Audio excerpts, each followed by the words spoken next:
You're listening to The Continuing Adventures of Billy Barbarian, written and read by J.R. Murdoch. For more information, please visit ofgnomesandDwarves.com or jrmurdoch.com.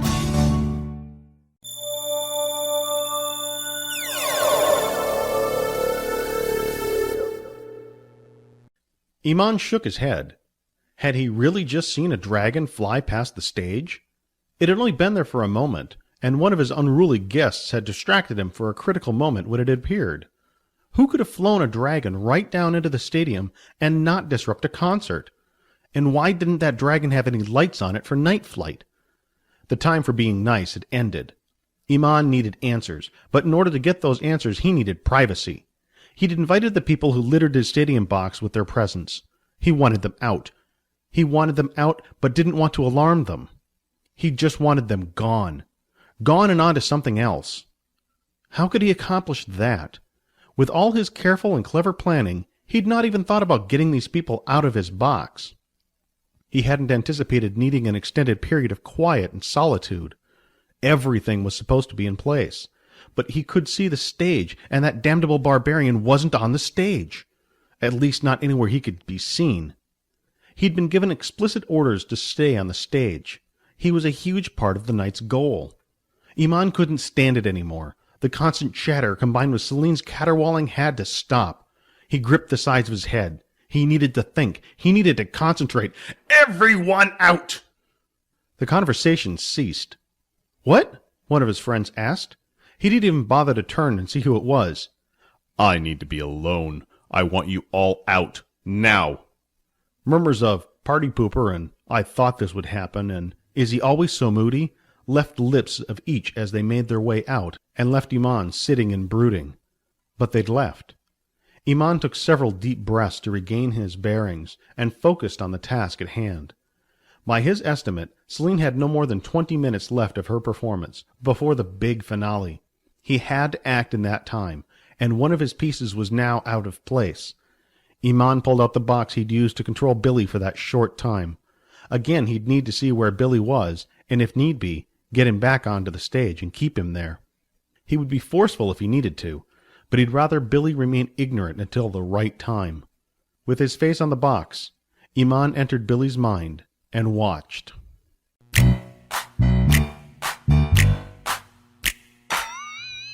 Billy felt something sting his mind and caused his head to shudder. He looked down at his shoulder. The doctor once again stitched up Billy's cuts. That must have been what caused the momentary discomfort, but Billy couldn't be sure. It felt different somehow, almost like someone was watching him from inside. Billy, how are you doing? You look a little distracted. Phil placed his massive hand on Billy's shoulder. I'm fine, I think. I'm thinking you should stay sitting here, with me. The doctor looked up from his work. I agree. You tore those stitches in no time at all. I've never had to restitch someone in such a short time. Take your friend's advice and stay here. But I must protect Celine. I can't just sit here and wait. What if something happened? Phil sat back and picked up his drink. The concert is nearly over, Billy. If anything was going to happen, I think it'd have happened by now. You did manage to stop 2 attempts on her life. I strongly doubt there's a third one planned. Billy's eyes shifted from Phil's. He couldn't look Phil in the face. He suddenly felt like Phil deliberately wanted to keep him from getting back on that stage, not for his own good, but so a plan could be accomplished. He couldn't just sit around and wait. If something happened to Celine, one of his own countrymen, and a person he'd sworn to protect, he'd never forgive himself. What would he tell his mother of his adventure in the city? He'd never again be able to show his face back in the north. He'd be an outcast, shunned in his own land. No, I must be on that stage. I must do anything I can to make sure that Celine is all right. Billy started to stand up. Sit back down, the doctor ordered. I'm not done, and you're not going to do anyone any good if you're bleeding all over the place. A howl filled Billy's ears, and his vision started to fade. He heard himself ask, How'd I get these cuts? And then his vision returned. He hadn't asked that. Or at least, he hadn't intended to. What had just happened? It felt like someone else had asked the question through him. Billy, are you all right? You look out of sorts. Billy refocused his eyes on Phil. He looked worried, genuinely worried. Billy didn't know how much he could confide in Phil, but he didn't know how much he could trust himself at this point. He'd just asked a question that wasn't even remotely in his mind. He knew how he'd gotten hurt, so why had his mouth asked that? Phil, could you answer my question? Billy slowly shook his head and stayed closely focused on Phil. If someone was watching through his eyes and waiting for an answer, he didn't want them to know what was going on. He couldn't tell Phil anything, but he had to hope he'd get the hint. Phil opened his mouth to speak, but tilted his head to the side instead. Billy widened his eyes to urge him to speak. The doctor stopped pulling stitches and watched the exchange between the two. Billy, you slipped off the stage, and you took a bad fall into some equipment. Why would you ask that? Thanks, Phil. Once I get stitched back up, I think I need to get back up on the stage. Right. That's where you're needed. Phil's conversational tone had returned, but he still looked at Billy with worry and consternation. Billy heaved a sigh of relief. He'd gotten his point across. He just hoped he'd be able to feel...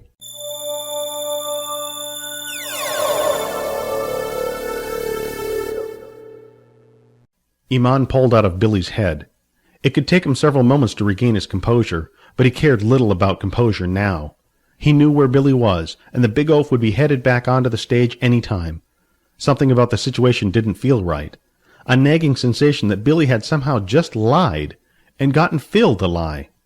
Though he was big and new to the city, Iman hadn't placed him as the clumsy type. Though he had fallen down in his office when he'd hired the Barbarian. Perhaps he really did fall off the stage and hurt himself. Iman hated having to use Billy's mouth to ask the question, and put himself at risk of exposure, but even so, he got the information he needed, and he knew that Billy would be back on stage any moment.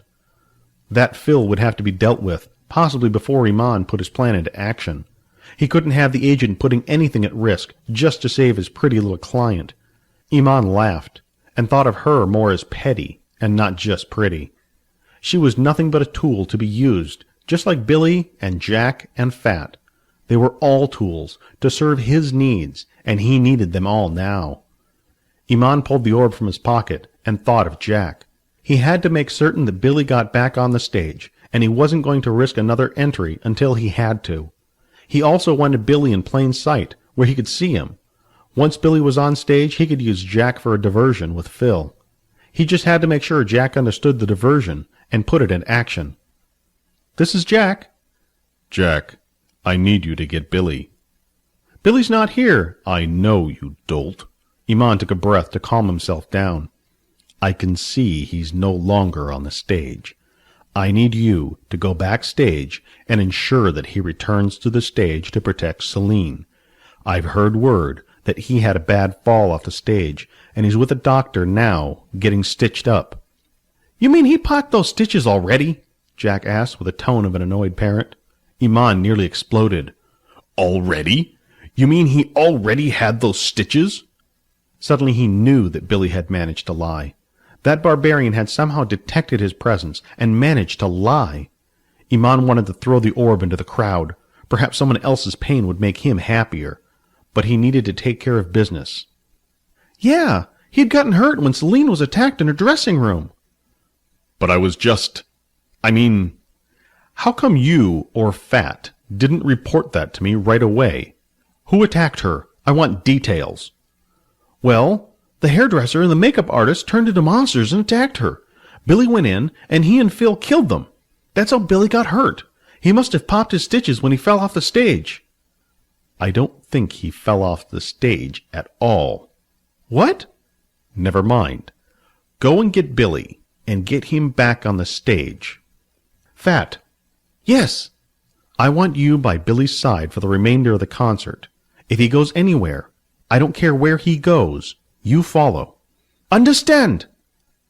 Jack, you go and tell Billy to get on the stage, and get on the stage now. Got it. Jack. Yes. Once you get him back on the stage, and standing next to Phat, you call me back. I have a little side job for you. A side job? I will make sure you receive extra compensation for this little task, but it is highly important that you take care of it for me. Okay. Iman ceased the connection. He felt tempted to call Billy for nothing more than to shout at the barbarian, but that had served no purpose.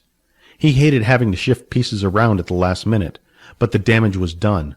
Somehow the barbarian knew. He knew. The next time he entered Billy's mind, he'd have to go in full force and take over, shove Billy out of the way and use him. He had to make sure everything went correctly, and that buffoon wasn't playing the game the way he was supposed to. Something about Billy's inquisitive nature had drawn him away from the stage, had gotten him into a fight with more assassins. Perhaps he was just too good to use for such a task. Iman looked down at the stage, at Celine and her dancers. Celine, a woman from the north. No, it was poetic justice that she die by the hands of one of her own people. Only then would he have everyone's attention. Only then, not before. Iman sat back in his chair. Something had shifted the game on him. A player he hadn't anticipated on. They weren't playing fair, and with Jack and Phat, Iman would be able to play the same game. It had to do with the dark shapes circling the stadium. Of that he was certain. He'd just have to make sure he'd be able to disable that threat. If he had to, he'd take over Jack and carry it out himself. He smiled at that thought. Yes, he could take matters into his own hands. The distraction would be nice. The concert was getting on his nerves nearly as much as that pesky barbarian.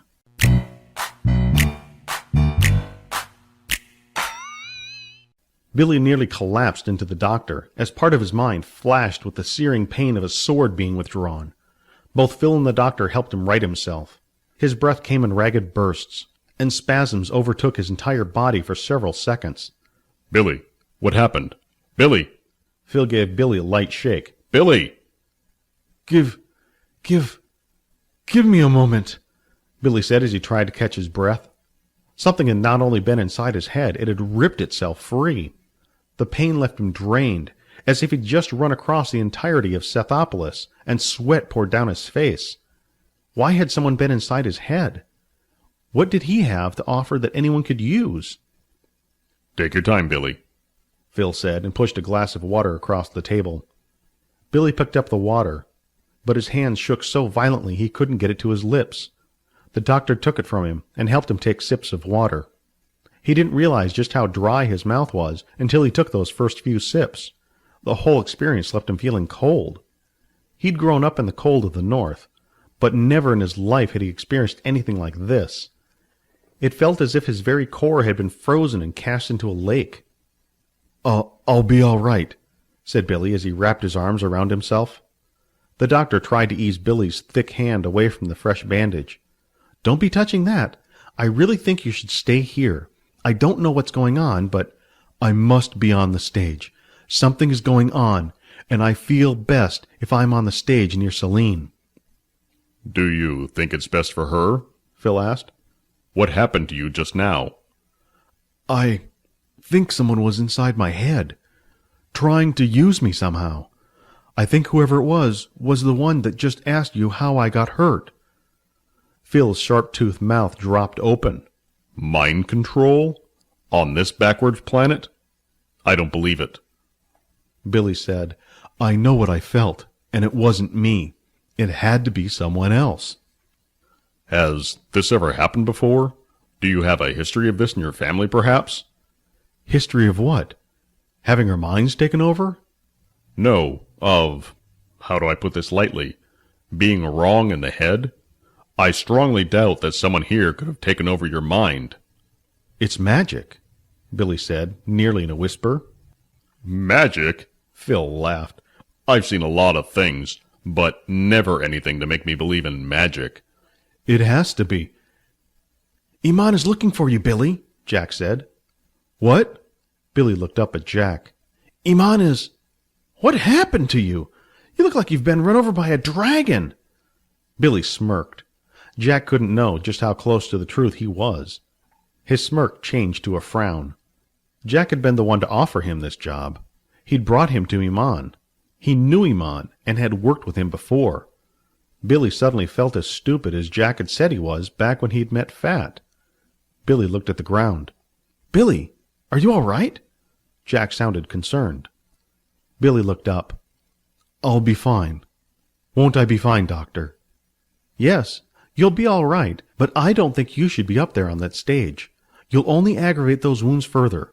I'd much prefer you'd stay down here with Phil and rested. Jack frowned. Is he that bad off? Yes, he's that bad off. And what had just happened... Billy put his hand on the doctor's shoulder to stop him from telling Jack what happened. If Jack was working with Iman, and Seth had suspected that Iman was up to something, perhaps Jack would tell Iman what had happened. Until he had time to sort everything out, alone, he couldn't allow anyone to just say what was going on. He had to try and keep everything under control. He didn't trust anyone at this point. In such a big city, he'd never thought he'd feel so alone. He stood up and winced. The pain in his leg caused him to wobble slightly, but he remained upright. Phil also stood up. I've got a job to do. Unless I'm mistaken, that's what Iman wants me to be doing. Earning my pay. Yeah, that's right. You don't look like you're in any shape to be working. Perhaps I should let him know? No, I'm fine. I'll finish out my job. Billy started limping toward the stage. I'll make sure she stays safe. I'll not let anything happen to her. Billy looked at each of them in turn, his gaze as chilling as he felt inside. How could he have been taken in so easily? They all must think him a fool for having been so easily tricked, but he'd show them. He'd show them all.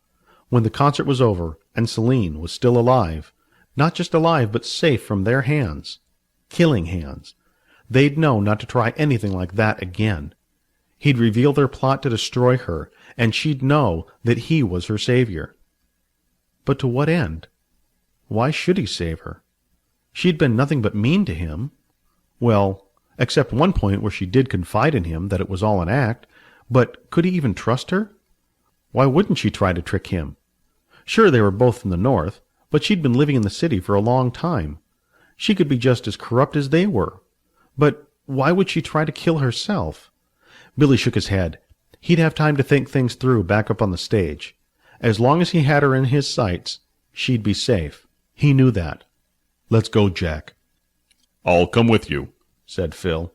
I feel like I should be there as well. Billy looked at Phil Smith closely. He'd never be able to stop the agent. Never. He'd hoped that Phil would stay backstage.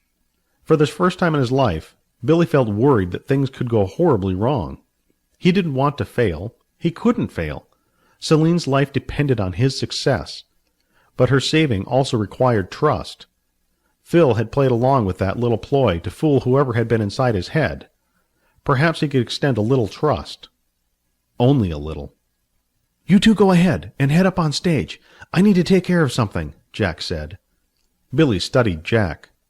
I thought we had a job to take care of. This just came up. Trust me, Billy. I need to take care of this. Trust him. Billy snorted a laugh. Go and take care of what you need to take care of. I'll be on stage. And I'll be back at my station should you fall off the stage again, the doctor said with a wink.